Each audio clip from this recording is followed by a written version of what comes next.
Hi guys, ఎలా ఉన్నారు? మరో ఇంట్రెస్టింగ్ వీడియోతో మళ్ళీ మీ ముందుకు వచ్చాను. ఈ వీడియో చివరి వరకు చూసి నచ్చితే ఒక లైక్ వేసుకోండి. ఓకే, ఇక వీడియో స్టార్ట్ చేద్దాం. అలకపాన్పు మీద అల్లుడు అలిగితే అత్త కంగారు పడినట్లుందంటున్నారు మన ట్రేడ్ పండితులు. God of masses Nandamuri Balakrishna. ఆయన అడుగేస్తే హిస్టరీ రిపీట్ అవుద్ది, స్టెప్ వేస్తే మాస్ పూనకలతో ఊగిపోతుంది. That is Balayya. వరుస విజయాలతో గాడ్ ఆఫ్ మాసెస్గా మారిపోయిన బాలయ్య మరోసారి బాక్సాఫీస్ వారికి తెరలేపాడు. డాకు మహారాజ్గా బాక్సాఫీస్ని కొల్లగొట్టడానికి సిద్ధమయ్యాడు. పైగా బాలయ్యకి బాగా అచ్చొచ్చిన సంక్రాంతి సీజన్ ఎంచుకున్నాడు. ఇంకేముంది, దబిడి దిబిడే. ఈ సినిమా కోసం ఫ్యాన్స్ చాలా ఈగర్గా వెయిట్ చేస్తున్నారు. ఇప్పుడున్న హైప్ని బట్టి చూస్తే డాకు మహారాజ్ మూవీ బాలయ్య కెరియర్లోనే మరో బిగ్గెస్ట్ బ్లాక్ బస్టర్ కాబోతుందని ట్రేడ్లో భారీ అంచనాలు కూడా ఉన్నాయి. ఇప్పటికే హ్యాట్రిక్ విజయాలు దక్కించుకున్న బాలయ్య ఈ సినిమాతో మరో భారీ విజయాన్ని తన ఖాతాలో వేసుకుంటాడని ఫ్యాన్స్ చాలా బలంగా నమ్ముతున్నారు. దానికి తగ్గట్టుగానే సినిమా పైన దర్శకుడు, నిర్మాత మరింత హైప్ పెంచేస్తున్నారు. గత 30 ఏళ్లలో ఎప్పుడు చూడని, ఎవరు టచ్ చేయని విధంగా బాలయ్యని ప్రజెంట్ చేస్తామని బాబీ చెప్తుంటే, డాకు మహారాజ్గా బాలయ్య చరిత్ర తిరగరాస్తాడు. డాకు పాత్రలో బాలయ్య యాక్టింగ్కి అందరూ ఫిదా అవుతారు. సినిమా రన్ అవుతున్నప్పుడు ప్రతి 10 నిమిషాలకి ఒక హై మూమెంట్ ఉంటుంది. బాలయ్య మాస్ ఇమేజ్ని డాకు మహారాజ్ మరో స్థాయికి తీసుకెళ్తుందని నాగవంశీ మరింత హైప్ ఇస్తున్నాడు. రీసెంట్గా రిలీజ్ చేసిన టీజర్ చూస్తే ఇది ఖచ్చితంగా బాలయ్య సినీ కెరియర్లోనే మైల్ స్టోన్ లాంటి మూవీ అవుతుందని అంచనాలు కూడా ఏర్పడ్డాయి. మన ఊహకు అందని విధంగా డాకు క్యారెక్టర్ ఉండబోతుందని ఇట్టే తెలిసిపోతుంది.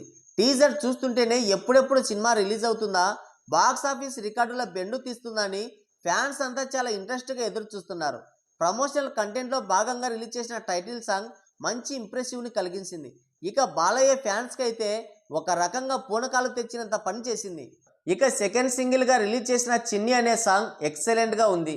తమన్ మ్యూజిక్ చేంజ్ చేసి సరికొత్త ట్యూన్ అందించాడు. బెస్ట్ మెలోడీ సాంగ్గా మిగిలిపోయింది. ఫ్యామిలీ ఆడియన్స్ని మెప్పించింది.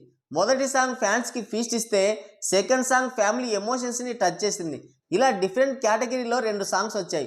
ఇక మాస్ ఆడియన్స్ కోసం రీసెంట్గా దబిడి దిబిడి అనే ఒక పక్కా మాస్ మసాలా సాంగ్ రిలీజ్ చేశారు. బాలయ్య ఇమేజ్ని గ్లోరిఫై చేస్తూ, బాలయ్య వాడిన పవర్ఫుల్ డైలాగ్స్ని లిరిక్స్గా మారుస్తూ ఒక మాస్ సాంగ్ని కంపోజ్ చేశారు. బాలయ్య ఎక్స్ట్రాడినరీ ఎనర్జెటిక్ స్టెప్పులు, Urvashi Rautela glamour, Thaman decent BGM సాంగ్ని నెక్స్ట్ లెవెల్లో ఉంచింది. బ్యాక్గ్రౌండ్ సెట్స్ కానీ, ఆ లొకేషన్స్ కానీ, బాలయ్య కాస్ట్యూమ్స్ కానీ అద్దిరిపోయాయి. లిరిక్స్ బాగున్నాయి, ట్యూన్ కూడా చాలా బాగుంది. ఏజ్ని మర్చిపోయి మరీ బాలయ్య చిందులు తొక్కాడు, రచ్చ రచ్చ చేశాడు. దబిడి దిబిడి అంటూ సాగిన ఈ సాంగ్లో బాలయ్య వేసిన స్టెప్పులు దబిడి దిబిడిగా ఉన్నాయని కొన్ని వృద్ధనారీ పతివ్రతలు ఓ గగ్గోలు పెడుతున్నాయి. ఈ దబిడి దిబిడి అనే సాంగ్ మాస్ ఆడియన్స్ని దృష్టిలో ఉంచుకొని సెట్ చేసింది. మరీ ముఖ్యంగా ఇది ఫ్యాన్స్ కోసం రూపొందించారు. మాస్ సాంగ్ అంటేనే నాటు బీటు మోటు సరసం ఉంటుంది. ఇవేమీ అందరికీ తెలియని విషయం కాదు. కాకపోతే తెలియనట్టు యాక్టింగ్ చేస్తారంతే. అయినా ఇందులో బాలయ్య తప్పెక్కడుంది?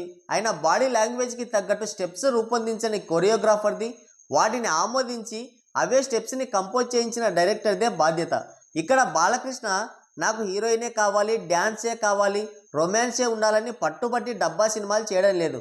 ఆయన ఏజ్కి తగ్గ వేరియస్ క్యారెక్టర్లు ట్రై చేస్తున్నాడు. డిఫరెంట్ కంటెంట్స్తో ఆడియన్స్ని మెస్మరైజ్ చేస్తున్నాడు. అఖండ మూవీలో అగౌరవ క్యారెక్టర్ వేసే సాహసం ఎవడైనా స్టార్ హీరో చేయగలడా? భగవంత్ కేసరి సినిమాలో హీరోయిన్ అని, సాంగ్స్ అని, డ్యాన్స్ అని ఏమీ లేకుండా ఒక మెసేజ్ ఓరియంటెడ్ మూవీ చేశాడు. ఒక ఓల్డ్ ఏజ్ క్యారెక్టర్ చేశాడు. అది బాలయ్య అంటే. ఇక్కడ ఉండేది బాలయ్య సగం సినిమాని డైరెక్ట్ చేసి, కథలో ఏలు పెట్టి కలగాపులగం చేసి ఫ్లాప్ అయితే డైరెక్టర్లో కొంప ముంచే మనిషి కాదు. ఒక్కసారి కథ విని ఫైనల్ చేస్తే తప్పైనా ఒప్పైనా అది పూర్తిగా డైరెక్టర్కే వదిలేస్తాడు. చెప్పింది చేసుకుంటూ వెళ్ళిపోతాడు. కాబట్టి ఇది కూడా అంతే. అలకపాన్పు పైన అల్లుడు అలిగితే అత్త కంగారు పడినట్లుంది ఇలా వ్యవహారం. ఈ దబిడి దిబిడి సాంగ్కి ఇప్పటికే ఒక్క రోజులోనే 11 మిలియన్ వ్యూస్ వచ్చాయి. ఈ సాంగ్ కానీ, సినిమా కానీ బాలయ్యని అభిమానించే వాళ్ళ కోసం తీసింది. రేపు సినిమా రిలీజ్ అయిన తర్వాత వాళ్ళు దాన్ని యాక్సెప్ట్ చేస్తారో లేదంటే రిజెక్ట్ చేస్తారో తెలుస్తుంది కదా కొద్ది రోజులు ఆగితే. ఎందుకమ్మా అంత తొందర అని అడుగుతున్నారు మన ట్రేడ్ పండితులు. మరి డాకు మహారాజ్ మూవీ గురించి, దబిడి దిబిడి సాంగ్ గురించి మీరేమనుకుంటున్నారో మీ అమూల్యమైన అభిప్రాయాన్ని కింద కామెంట్ సెక్షన్లో కామెంట్ చేయండి. సో గాయ్స్, ఇది వీడియో. మరోసారి మరో ఇంట్రెస్టింగ్ వీడియోతో మళ్ళీ కలుద్దాం. Thank you, take care, bye bye.